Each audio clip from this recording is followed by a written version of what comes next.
2, 3, action. Halo sahabat DNA Pengusaha, ketemu lagi dengan saya Asri Novita. Saya adalah konsultan HRD dan juga penulis buku DNA Pengusaha. Kali ini kita akan membahas sebuah topik yang sangat luar biasa, yaitu mengenai banjir order dengan WSP. Nah, saya datang nih ke rumah seorang pakar di bidang internet marketing, seorang mentor ya dalam bidang internet marketing, yaitu Bapak Putra Chandra Buana. Ya, selamat datang Bu. Iya, terima kasih ya Pak ya. Ya, saya tahu ya bahwa Pak Putra ini sudah lebih dari 20 tahun. Memang beliau menggeluti sebuah keilmuan yang disebut dengan digital marketing. Nah, teman-teman yang baru usaha, katakanlah baru 6 bulan di awal-awal, pasti ya biasanya berfokus pada produk apa yang teman-teman sedang produksi ya. Dan kita tahu bahwa untuk masuk ke dunia marketing di era digital saat ini bukan sebuah hal yang mudah. Karena apa? Karena pada umumnya pengusaha masih sibuk bagaimana membuat produknya bisa diterima oleh pasar. Setelah produknya diterima oleh pasar, lalu bagaimana membuat produk ini lebih masif lagi pada ruang lingkup yang lebih luas, artinya juga di dalamnya termasuk branding dari produk kita. Nah, biasanya juga pengusaha itu akhirnya dituntut untuk jadi jagoan juga nih dalam sebuah bidang yang kita sebut digital marketing. Padahal kesibukan seorang pengusaha kan udah banyak banget ya Pak ya. Betul. Dan banyak banget nih pengusaha-pengusaha yang masih tradisional ya Pak ya. Betul Jadi sekali. misalnya dalam 8 jam di pagi hari dia sudah sibuk dengan urusan packaging barang, kirim barang, produksi, memperbaiki produksi dan lain sebagainya. Betul. Gitu kan. Kemudian tiba-tiba dia harus mempercayakan, katakanlah pekerjaan digital marketing ini kepada siapa?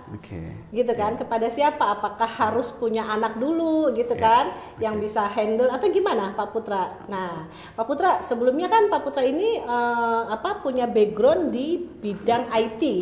Iya, betul. Tentu tidak terlalu sulit dong Pak, kalau dari IT tiba-tiba masuk ke digital marketing. Masih berarsiran, masih beririsan. Masih beririsan. Nah, bagaimana dengan orang yang tidak ada background IT-nya, tidak paham IT, masih nol banget, tiba-tiba dia harus pegang digital marketing? Tentunya Pak Putra punya banyak pengalaman dong tentang hal ini. Insya Allah. Ya, oke. Pak Putra boleh dong cerita dong pengalaman-pengalaman Bapak nih selama 20 tahun. Selama 20 tahun, oke. Iya. Terima kasih Bu Asri ya. Iya. Penulis buku DNA Pengusaha. Iya. Oke. Saya baca dulu baru penulis buku. Jadi gini, saya berawal dari menyukai dunia IT, zaman dulu disebut IT ya. Itu dari tahun 93 karena saya bekerja di perusahaan asing memang di bidang itu. Terus juga saya pernah bekerja di provider internet itu nomor satu yang pertama di Indonesia. Ya. Tahun 99 itu belum banyak yang tahu Pak.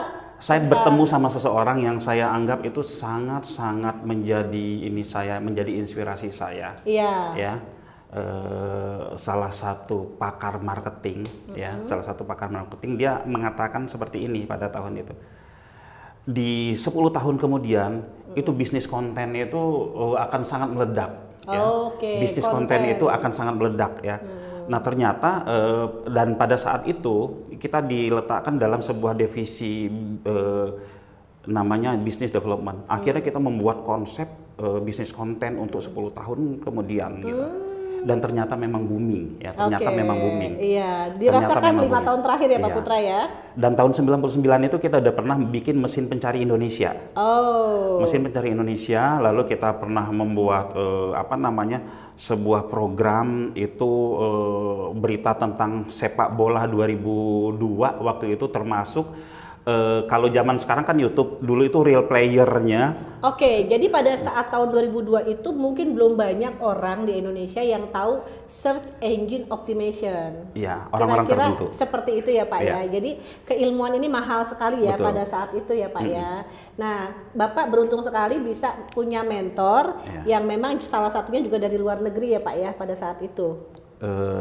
Orang lokal sih. Orang lokal. Yeah. Oke. Yeah. Nah, tapi saat ini Pak, bahkan katakanlah 7 tahun terakhir ini, kan search engine optimization tuh betul-betul banyak mendongkrak ya Pak ya, usaha-usaha di Indonesia, ya kan.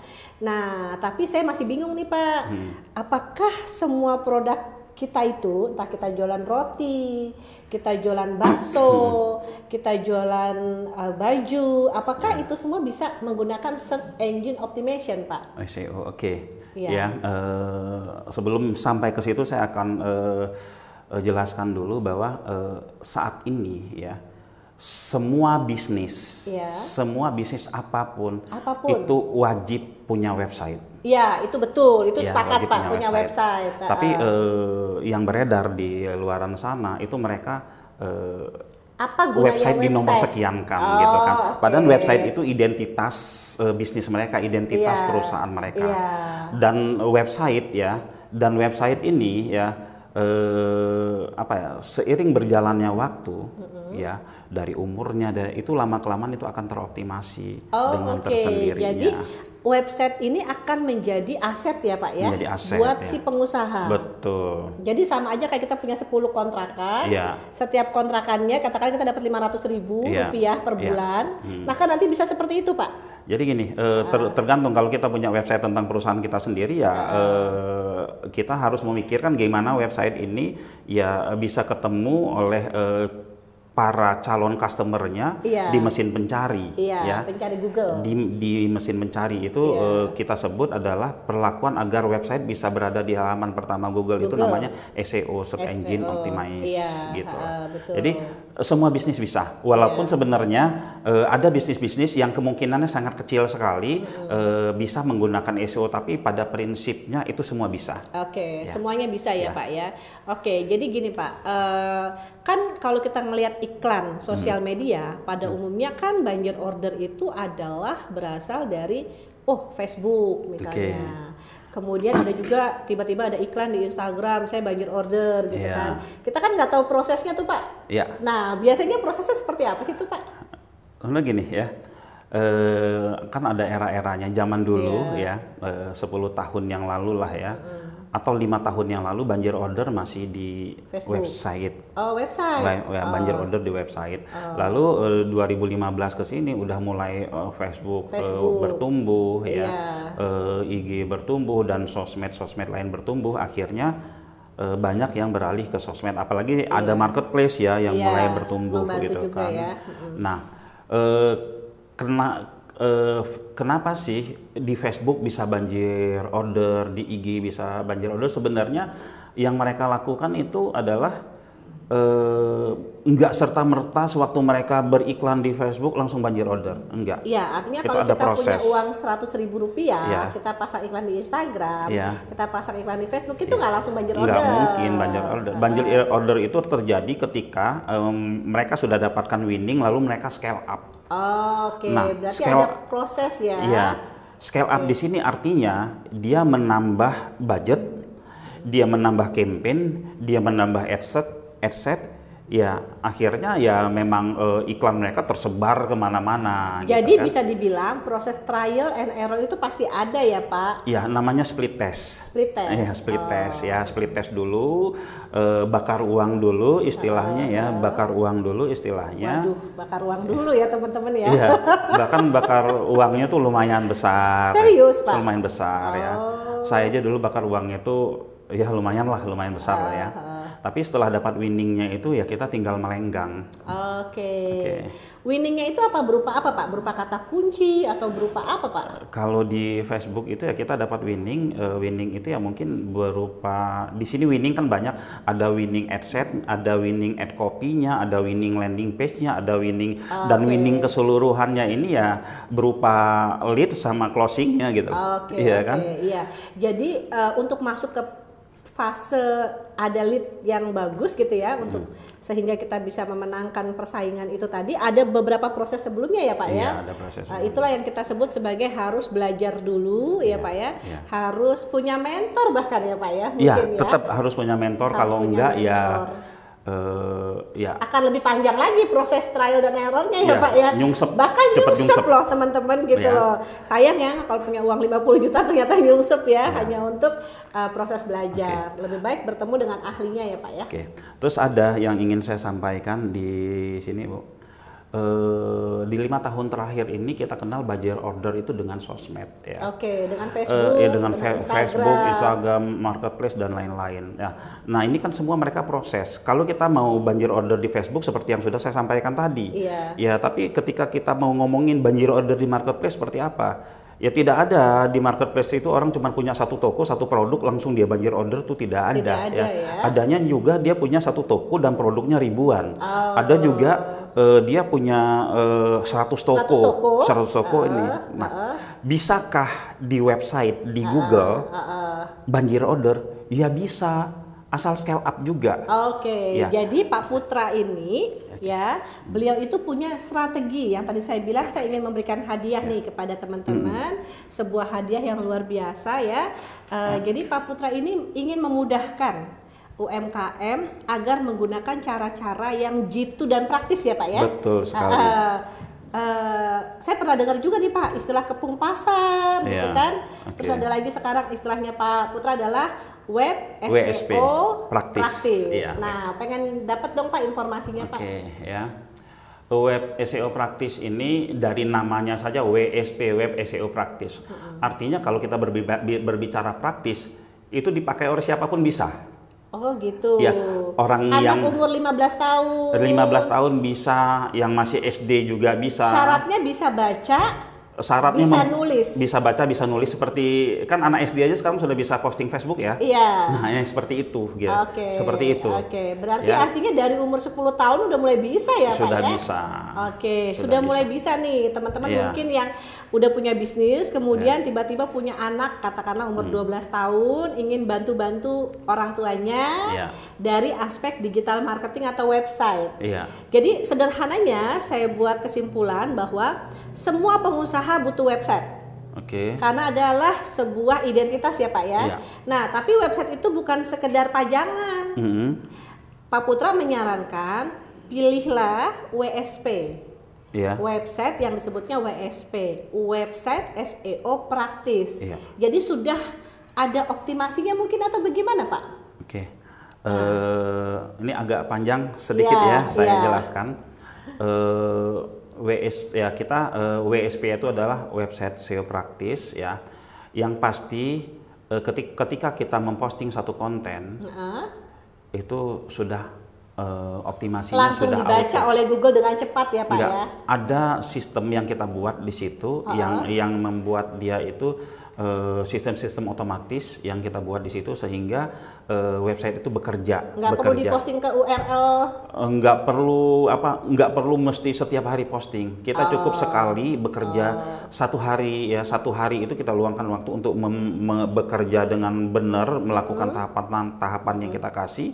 Setelah itu bisa ditinggal. Nah setiap bulan kita cuma kontrol aja. Gitu. Kalau teman-teman dulu pernah kursus ya atau belajar tentang SEO, search engine optimization, biasanya teman-teman harus memproduksi artikel atau bahasa-bahasa copywriting yang banyak. Kemudian teman-teman harus optimasi. Nah, itu biasanya dahulu kala sebelum ada WSP, itu biasanya butuh waktu katakanlah mungkin proses 1 bulan ya Pak ya, 1 bulan untuk benar-benar ada yang teroptimasi gitu kan ya. Nah, Pak Putra memberikan solusi dengan WSP ini. Bikin beberapa kata saja ya Pak ya, 1 kali kerja saja, kemudian semuanya sudah selesai, katakanlah ada 10 postingan, sudah bisa jualan. Gitu ya Pak ya?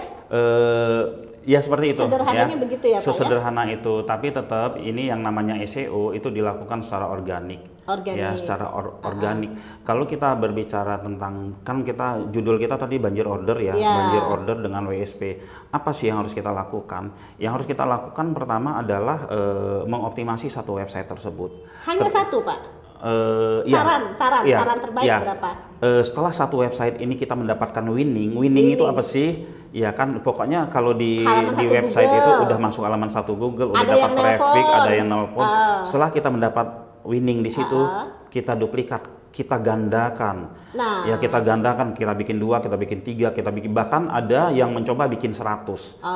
100 website dengan optimasi yang sangat sederhana. Itu dalam 1 bulan itu mereka udah bisa banjir order. Bedanya banjir order di website dengan SEO organik dengan banjir order di yang berbayar yang lain, ya. Ini kita cuma mengeluarkan biaya di awal saja. Setelah itu selama 1 tahun ya dia akan terus menerus gitu loh. Sementara yang di tempat yang lain yang berbayar yang ads itu mereka sekali sewaktu mereka berhenti iklan ya berhenti ininya. Nah saran saya. Nanti dulu Pak, kita jelaskan dulu tuh Pak. Tadi kalau orang awam tuh masih pasti mikir, oh jadi pasang iklan di Google tuh bayar ya Pak ya, harusnya. Yang mau masuk halaman 1 Google, yang ada tulisannya kalau kita buka advertorial, gitu ya Pak ya. Itu kan 1 kali klik ada biayanya gitu ya Pak ya. Nah itu biasanya modalnya itu mungkin nggak Pak, kalau mau pasang iklan seperti itu kita punya modal katakanlah kurang dari 5 juta, mungkin nggak Pak? Oh, itu udah banyak kalau buat di awal ya. Udah itu sudah banyak. Ya. Tapi kembali lagi. Tapi ada ketergantungan ya Pak, kalau dengan iklan advertorial itu ya. Sebenarnya nggak masalah ketergantungan ya. Kalau saya sarankan ya, ketika kita udah memastikan bahwa kita mau bermain di digital, semua media itu kita mainkan. Kita nggak boleh milih-milih. Ketika kita nggak ada duit, ya nggak ada biaya untuk ads, ya kita mainkan yang organik.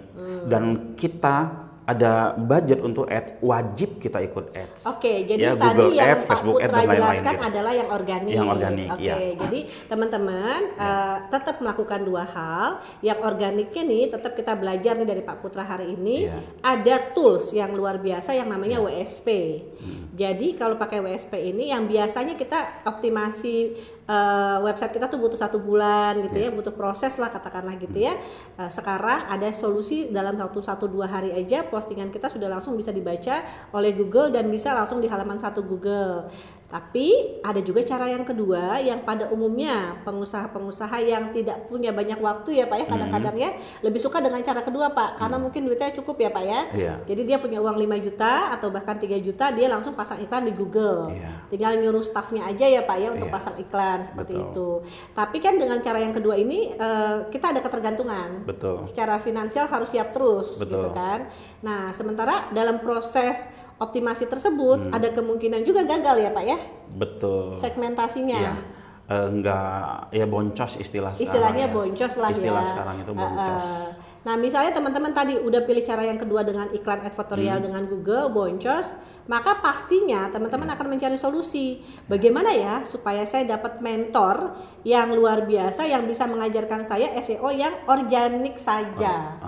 Nah maka inilah yang sedang kita bahas hari ini.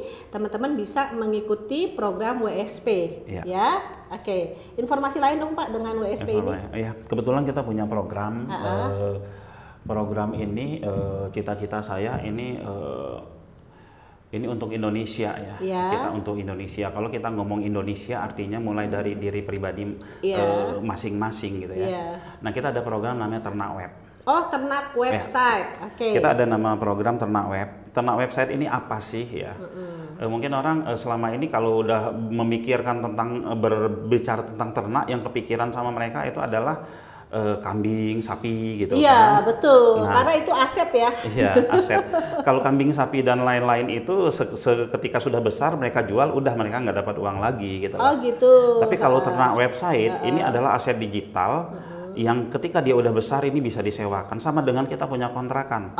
Disewakan. Ya, kita punya kontrakan, ya kita punya kontrakan 10 setiap tahun mereka bayar gitu. Tapi kalau praktisnya gini Pak, praktisnya misalnya saya nih jual beli katakanlah misalnya jual beli laptop misalnya gitu ya, saya bikin website, katakanlah banyak bisnis saya ada 10, kemudian saya sewakan. Ya, jadi gini, misalkan gini, ibu bisnis ibu sekarang konsultan HRD.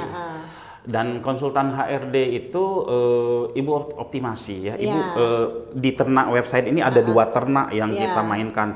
Yang pertama itu adalah ternak website, website yang berdiri sendiri untuk satu produk, satu website. Yang satu lagi adalah ternak portal.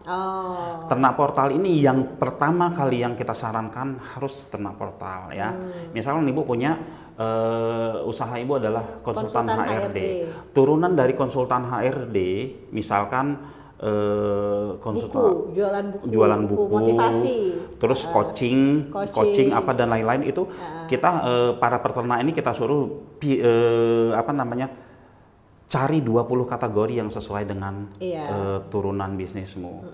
Nah, yang 20 kategori lalu ternak yang optimasi ya konten-konten sesuai dengan kategori yang ada di situ. Nah, di dalam ilmu website ya, di dalam website itu optimasi yang paling mudah yang cepat naik itu ketika kita mengoptimasi sebuah website yang isinya bervariasi.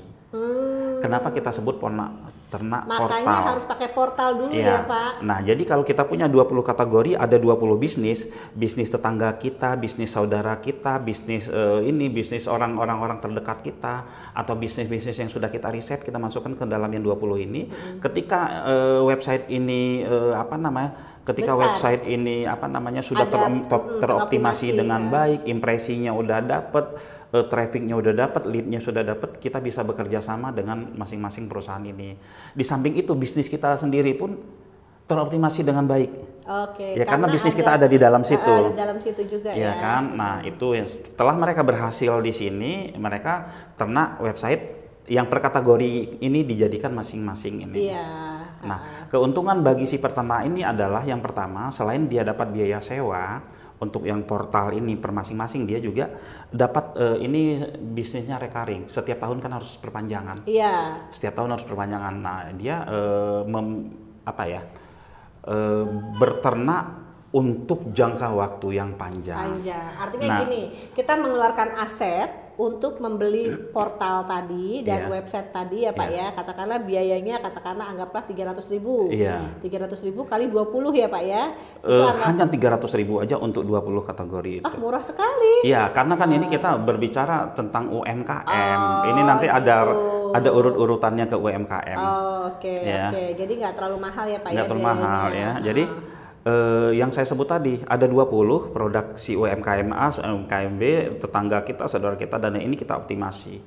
Ya kan. Nah setelah kita optimasi, lalu tambahan-tambahan yang kami berikan, kami memberikan pelatihan sebanyak 26 kali pertemuan dalam 1 tahun. Itu dengan biaya yang dikeluarkan hanya 300.000. Iya kan. Jadi, hanya 300.000 ini. Nah itu mereka belajar berternak, kita ajarkan gimana cara berternak web dengan baik, bagaimana berternak web sampai mendapatkan lead yang banyak Terus bagaimana cara menduplikasi website-website yang udah sukses itu menjadi 1 website, 2 website, 3 website sampai 100 website sehingga banjir order itu terjadi. Jadi ini sebenarnya masih ada sinergi nggak Pak dengan UMKM yang cuma bisa bikin produknya doang? Sebenarnya harapan kita seperti itu. Kita memunculkan seseorang tenaga digital marketing untuk menangani banyak UMKM, 20 UMKM tadi itu gitu loh. Betul. 20 UMKM tadi. Kalau misalkan kita punya 1.000, ya artinya ada 20.000 UMKM bisa terbantu. Iya, betul. Iya kan? Jadi UMKM bisa fokus dengan produksi ini saja. Betul. Kemudian ada 1 orang yang menjadi pionir lah ya untuk memberikan order gitu. Betul, ya Pak ya. Bisa gitu bekerja sama dengan si digital marketing ini. Nah, digital marketing ini. Nah, ada lagi Bu ya, saya selama 20 tahun ini saya membuka usaha jasa SEO ini. Saya banyak mendapatkan keluhan-keluhan dari para customer saya. Mereka ditinggalin oleh karyawan mereka yang sudah mereka didik optimasi dari awal, betul. Atau karyawan mereka dibajak, karyawan mereka dibajak sehingga ketika karyawannya keluar, dia pun omsetnya pun langsung lenyap gitu ya, omsetnya pun langsung lenyap. Jadi solusinya membangun kemitraan ya Pak ya? Solusinya membangun kemitraan sama kita atau salah satu dari keluarga. Iya. Ya kan kalau kita ini kan anak.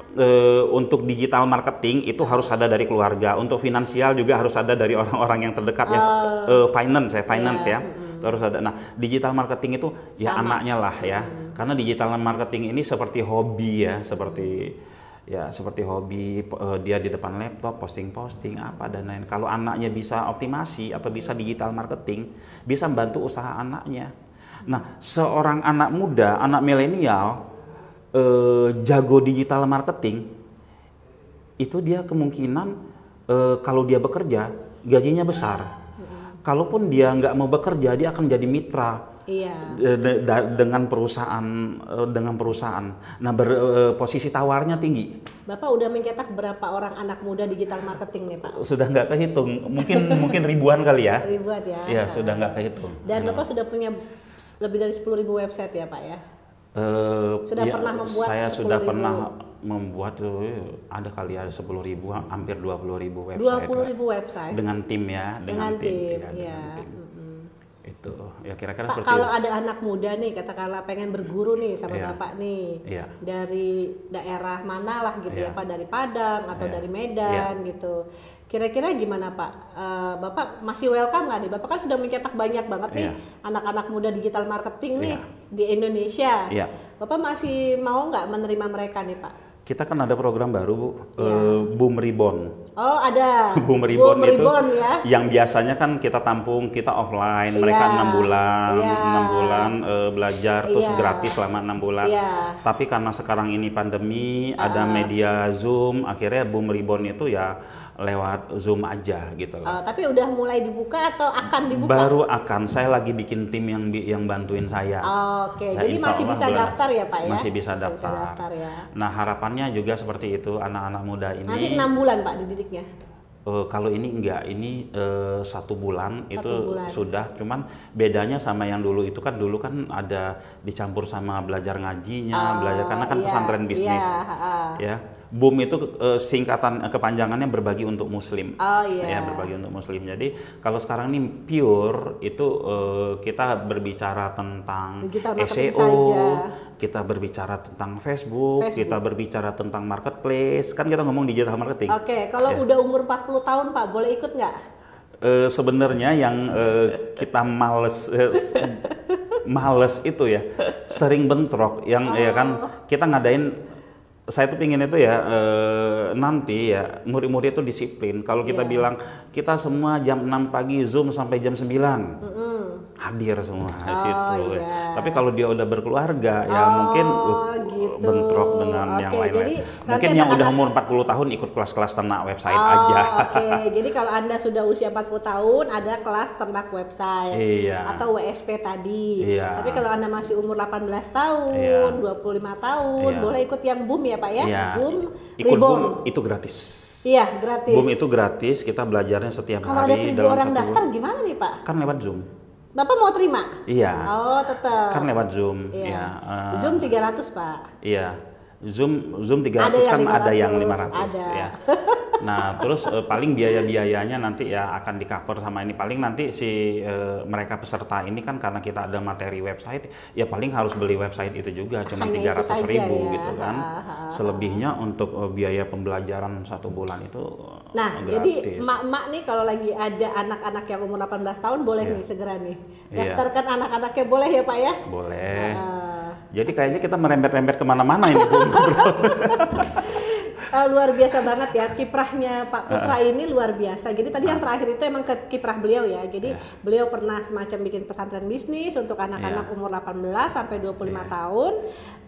Makanya banyak banget yang sudah jadi ahli digital marketing. Tadi saya tanyakan Bapak sudah menghasilkan 600 atau 1.000 orang ribuan, gitu kan ya Pak ya. Oke.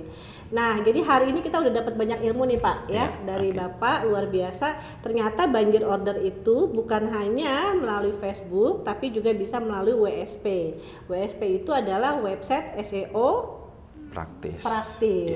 Ya. Ada ini nggak Pak masukan buat kita semua nih Pak sebagai UMKM pada umumnya? Masukan saya sih seperti ini ya, UMKM selama ini yang saya ketahui, Karena kan saya bersentuhan sama UMKM juga banyak ya. Iya. Mereka emang fokusnya di produksi. Produksi sebaiknya ya Pak ya. Fokus mereka di produksi, fokus mereka di ini jualan offline pun. Nah, jual produksi sama jualan offline ya. Nah, lalu ketika mereka diajak untuk bermain secara digital, itu dari 1.000 orang mungkin masih di bawah 5% yang sukses, yang mau jalanin gitu loh, yang mau jalanin gitu ya. Jadi kalau menurut saya UMKM itu ya kalau memang berat itu nggak usah dipaksain, akan merusak keilmuan yang lain. Iya, artinya bisa menjual produknya dengan meminta bantuan kepada pakarnya. Iya. Gitu. Jadi untuk UMKM, saya rasa ya saran saya adalah keluarganya, anaknya, saudaranya atau siapapun, atau UMKM yang ada organisasinya, minta kepada organisasinya bikinin tim digital marketing. Misalnya UMKM itu jumlahnya 1.000 orang ya, gaji 10 orang untuk ngurusin digital marketing. Patungan bisa dong. Patungan. Iya kan, patungan untuk ngegaji 10 orang. Tapi kalau nggak sanggup 10 orang ya 2 orang. Iya. Lalu bagaimana cara mengoptimasinya? Ya kalau misalkan ada 10 orang tentu kan lebih banyak pekerjaan. Nah, kalau cuman misalkan cuma 2 orang yang gabungkan semua produk tadi jadi portal, dan 2 orang itu fokus untuk mengoptimasi portal tersebut. Iya. Gitu. Jadi sebenarnya sederhana, nggak usah maksain deh ya. Tapi untuk mengetahui proses nggak jadi masalah. Tapi kalau sebagai pelaku itu nggak usah maksain, mendingan suruh ya anaknya, saudaranya atau siapa, atau kalau ada organisasinya. Jadi kita sebenarnya banyak juga kehilangan banyak waktu ya Pak Putra ya. Dengan coba-coba belajar, ikut pelatihan Pak Putra 26 kali pertemuan nggak juga bisa.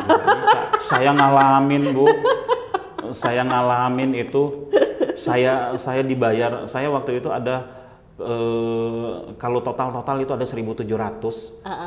Yang aktif 150. Ada 1.700 peserta yang betul-betul bisa menjalankan. Yang bisa 150. Menjalankan cuma 150. Lah, kalau di sisi saya sih untung gitu loh ya. Tapi sebenarnya gimana gitu ya. Kita yang aktif ini berhasil. Iya. Ya, yang aktif, nah sisanya itu kayaknya mereka punya duit dibuang-buang begitu aja gitu. Iya, makanya perlu tahu dulu nih, punya nggak bakatnya ya Pak ya di dalam hal-hal tersebut. Betul, juga ya Pak ya. Tadi Pak Putra aja punya background IT, katakanlah seperti itu. Lalu kalau Anda backgroundnya lebih suka masak, ya udah masak aja. Nggak usah jadi juga nanganin digital marketingnya. Betul ya. Gitu ya Pak Putra ya. Kalau emang Anda nggak jago branding ya nggak usah dipaksakan gitu ya Pak ya. Ya, jadi ini kalau saya lihat buku ini bisa sebagai acuan kita juga mau memulainya dari mana sih? Iya, karena kalau orang dominan kayak saya Pak Putra ya, itu nggak bisa Pak belajar digital marketing karena pengennya buru-buru Pak. Buru-buru pengen langsung besar Pak perusahaannya gitu. Kalau gitu Bu, UMKM ini bisa disuruh tes DNA semua gitu loh. Kalau dia orang digital, orang dominan nggak usah ikut ini. Iya, gitu, tapi dia bisa bayar orang gitu kan. Untuk membesarkan usahanya dia. Kalau orang digital marketing tuh yang seperti apa? Dominan atau apa tadi? Bukan dominan Pak, itu compliance. Orangnya harus detail.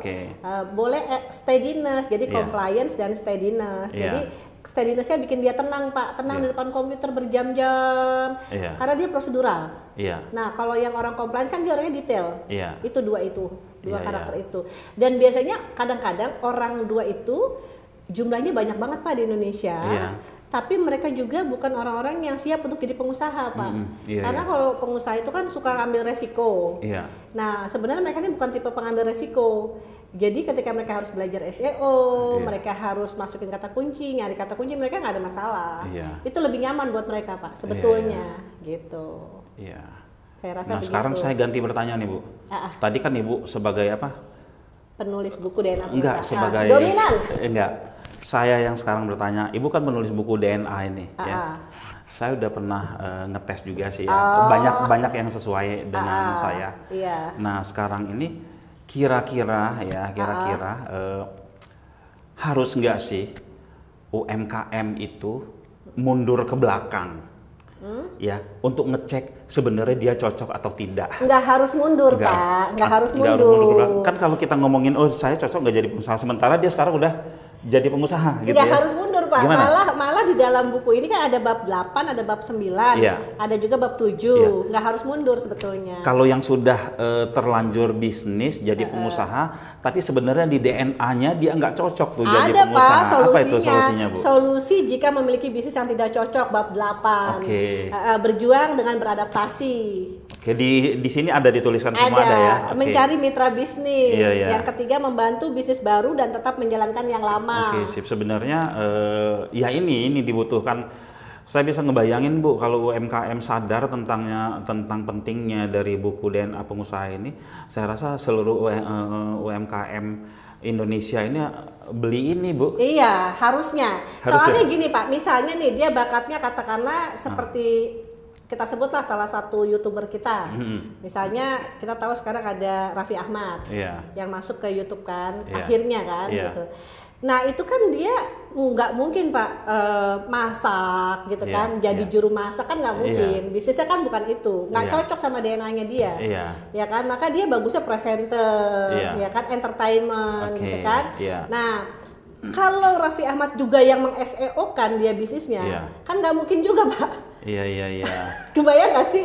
Orang yang suka tampil di depan umum, menghibur, tiba-tiba di belakang layar harus SEO gitu kan? Nggak bakalan betah juga, Pak, gitu. Tapi dia bisa jago menangkap peluang dan mendelegasikan, nyari orang yang bisa menjalankan. Betul, kan gitu, Pak, gitu. Jadi kalau memang kita bisa menjual katakanlah penampilan kita, ya kita masuk di bisnis itu, gitu. Misalnya pun jadi punya rumah busana, tapi dia menjual personal brandingnya dulu, sehingga orang yakin dengan pilihan-pilihan busana yang dia pakai. Berarti ini bisa disinergikan dengan ternak web dong, Bu, ya? Iya dong. Boleh. Nanti kita bicarakan di belakang ini ya. Saya sih sebenarnya juga sangat berharap semua UMKM itu jadi ngelirik ke sini gitu. Bukan mundur ke belakang sih, Pak. Jadi kayak refleksi diri lah. Jadi self assessment. Self assessment. Ini pembahasan makin banyak ya, Pak. Oke, luar biasa banget ya teman-teman. Alhamdulillah kita sudah banyak belajar hari ini dari mentor kita, Bapak Putra Chandra Buana. Saya rasa teman-teman pasti pengen banget deh ketemu orang-orang seperti beliau ya. Untuk bisa punya komunikasi dengan beliau, ada linknya di bawah ini ya teman-teman ya. Kasih komentarnya ya teman-teman ya. Kira-kira judul apa lagi sih yang menarik buat membangun usahanya teman-teman. Terima kasih. Assalamualaikum. Sapa ini apa namanya? Sahabat DNA Sahabat Pengusaha. DNA ya. Selamat apa namanya? Ya sahabat DNA pengusaha wajib belajar atau YouTube, wajib order buku DNA pengusaha. Iya, wajib order. Kenapa bukunya? Wajib ya? Daripada terlanjur salah sudah 1000 langkah ya. Jadi harga buku ini nggak sebanding ya, Pak ya dengan kesalahannya ya, Pak ya. Oke, terima kasih.